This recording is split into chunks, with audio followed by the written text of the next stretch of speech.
जय हिंद दोस्तों, important points programme में आपका स्वागत है। चलिए आज के इंपॉर्टेंट पॉइंट देखते हैं। पहला है जैविक हथियार अभिसमय को लागू हुए 50 वर्ष पूरे।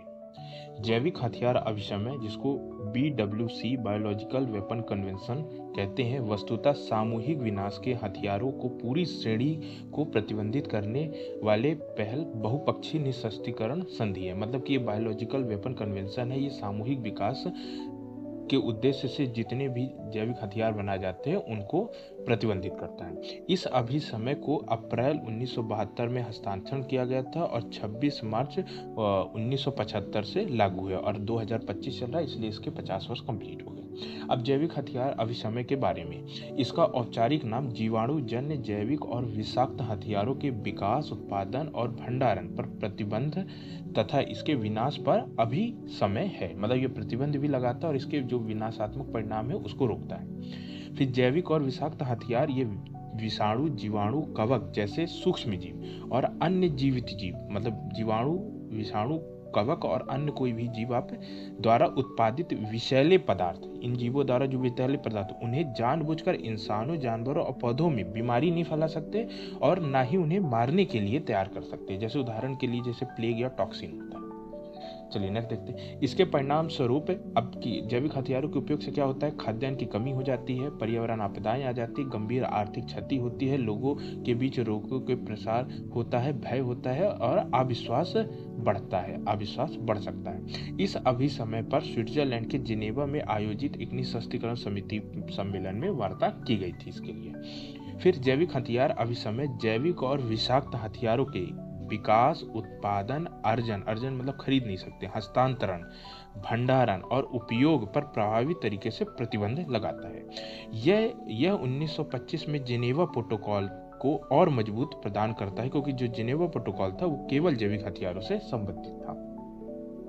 अगला पॉइंट देखते हैं, न्यूरोलिंक। देखिए न्यूरोलिंक एक एलन मस्क की कंपनी है। तो न्यूरोलिंक का लक्ष्य है 2025 तक मानव के पहले, देखिए ब्लाइंड सेट क्या है? ब्लाइंड सेट डिवाइस होता है, ये वॉच की तरह होता है। मैं आपको बता देता हूँ। देखिए ये है आपका ब्लाइंड सेट डिवाइस, जो कि ये मानव की खोपड़ी है, यहाँ पे होल करके इस डिवाइस को डाला जाता है। और ये देखिए ये एरे कहलाते हैं। ये एरे जो आपके माइंड का जो सेरेब्रम है उसका जो बाहरी, जिसको कॉर्टेक्स बोलते हैं, उसमें अंदर चले जाते हैं और जो अंदर कोशिकाएं होती है उनसे मर्ज हो जाती है। और ये जो है, ये जैसे कोई ब्लाइंड व्यक्ति, अंधा व्यक्ति है, अगर उसकी पूरी आंखें खराब हो गई हैं तो बिना आंखों को के भी ये देख सकता है। कैसे? क्योंकि जब जो चीज आंखों से अंदर रेटिना में इमेज बनती है तो दिखाई देती है, तो उसकी जरूरत नहीं है, ये डिवाइस काम कर देगा उसके लिए। चलिए मैं आपको और बताता हूँ। तो जो न्यूरोलिंक कंपनी, उसका लक्ष्य 2025 तक मानव के पहले ब्लाइंड सेट चिप है, और ये चिप है आपका ब्लाइंड सेट डिवाइस या चिप को प्रत्यारोपित करना है। अब देखिए ब्लाइंड सेट को पहले ही संयुक्त राष्ट्र अमेरिका के फूड एंड ड्रग एडमिनिस्ट्रेशन द्वारा ब्रेक थ्रू डिवाइस का दर्जा दिया गया है।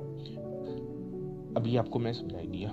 अब देखिए ब्लाइंड सेट डिवाइस चिप के बारे में जानते हैं। देखिए यह एक ब्रेन कंप्यूटर इंटरफेस इम्प्लांट है। मतलब कि ये ब्रेन में कंप्यूटर इंटरफेस, मतलब कंप्यूटर के गुणों के साथ इम्प्लांट किया डाला जाता है, जिसका उद्देश्य रेटिना को बाईपास, मतलब जो इमेज रेटिना में बनती है उसकी जरूरत नहीं है, ये बाईपास कर देता है रेटिना को, सीधे वर्चुअल कॉर्टेक्स को ट्रिगर करके देखने की, जो मतलब चिप इमेज को एक्सेप्ट करेगा और सीधे आपके ब्रेन में उसकी इमेज क्रिएट कर देता है, देखने की क्षमता प्रदान करता है। वर्चुअल कॉर्टेक्स जो सेरेब्रम कॉर्टेक्स का वह हिस्सा होता है जो रेटिना से आने वाली वर्चुअल डेटा को प्रोसेस करता है, और सेरेब्रम कॉर्टेक्स तंत्रिका कोशिका ऊतक की सबसे बाहरी परत होती है।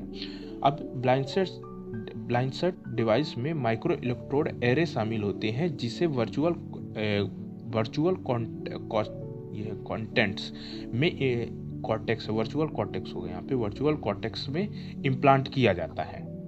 चलिए आगे देखते हैं।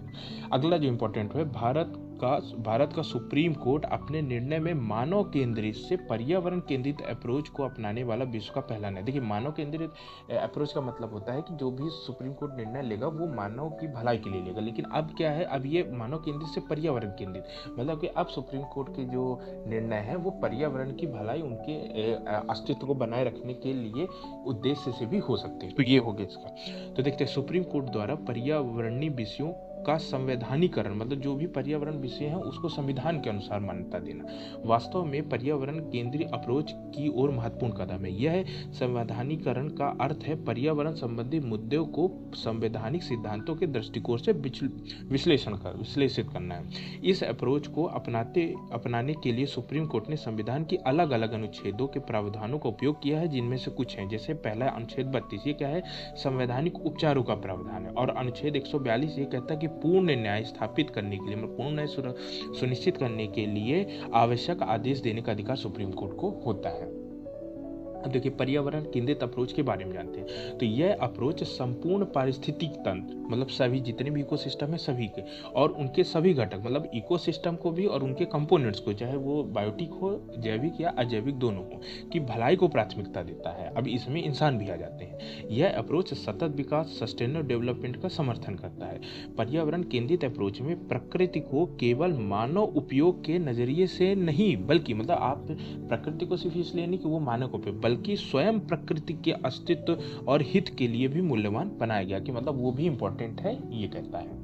अब अगला इंपॉर्टेंट पॉइंट है कि केंद्रीय पर्यावरण मंत्रिमंडल ने बिहार की कोसी और मेची, दो नदी, एक कोसी और एक मेची, अंतर्राज्यीय लिंक परियोजना को PMKSY, जिसको हम लोग बोलते हैं प्रधानमंत्री कृषि सिंचाई योजना, के तहत शामिल करके मंजूरी दे दी है। तो अब पहले मैं आपको ये बता, देखिए ये बिहार में एक कोसी नदी वस्तुतः ये तिब्बत से निकलती है, नेपाल से होते हुए ये बिहार आती है, तो ये आपकी हो गई कोसी नदी। और दूसरी है मेची। देखिए मेची जो नदी है, ये जो महानदी है उसकी ये मेची सहायक नदी है, और ये दोनों आगे चल के गंगा मिलती है। तो इनको ना ये पूर्वी कोसी मुख्य नहर, ये नहर का नाम है। तो ये इस नहर, ये जो रेड है, इस नहर द्वारा ये कोसी और ये मेची नदी को लिंक किया जाएगा। ठीक है, चलिए देखते हैं। तो ये आपका जो कोसी और मेची अंतर्राज्यीय लिंक परियोजना, इसे मंजूरी दे रही। तो कोसी मेची अंतर्राज्यीय लिंक परियोजना को प्रधानमंत्री कृषि सिंचाई योजना और त्वरित सिंचाई लाभ कार्यक्रम के तहत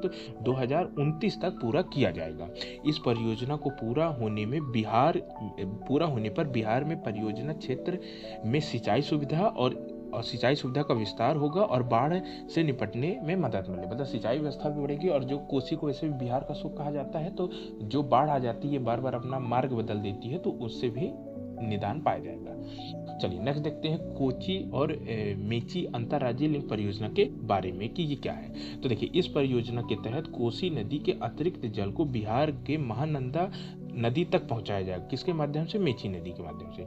इसके तहत पूर्वी कोसी मुख्य नहर, ये नहर का नाम है, पूर्वी कोसी मुख्य नहर का पुनर्निर्माण किया जाएगा और फिर इस नहर का विस्तार कर मेची नदी तक किया जाएगा। अब पूर्वी कोसी मुख्य नहर भारत और नेपाल की संयुक्त कोसी परियोजना का भाग है। कोसी नदी द्वारा बार बार अपना मार्ग बदलने की समस्या के समाधान के लिए इस नहर का निर्माण किया गया था।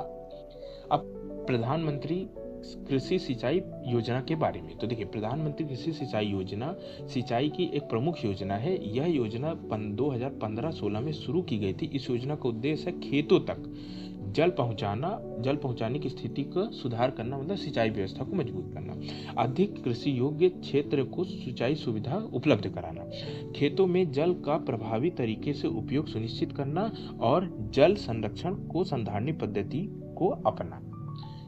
अब कोसी और मेची नदी के बारे में जान लेते हैं। तो देखिए कोसी नदी एक अंतर्राष्ट्रीय नदी, अंतर्राष्ट्रीय क्योंकि तिब्बत से निकलती है, फिर नेपाल से होते हुए भारत आती है। यह तिब्बत से निकलती है, फिर नेपाल के हिमालय क्षेत्र से होते हुए बिहार के निचले मैदानी इलाके में बहती है। यह नदी आगे बढ़ती हुई गंगा नदी में मिल जाती है।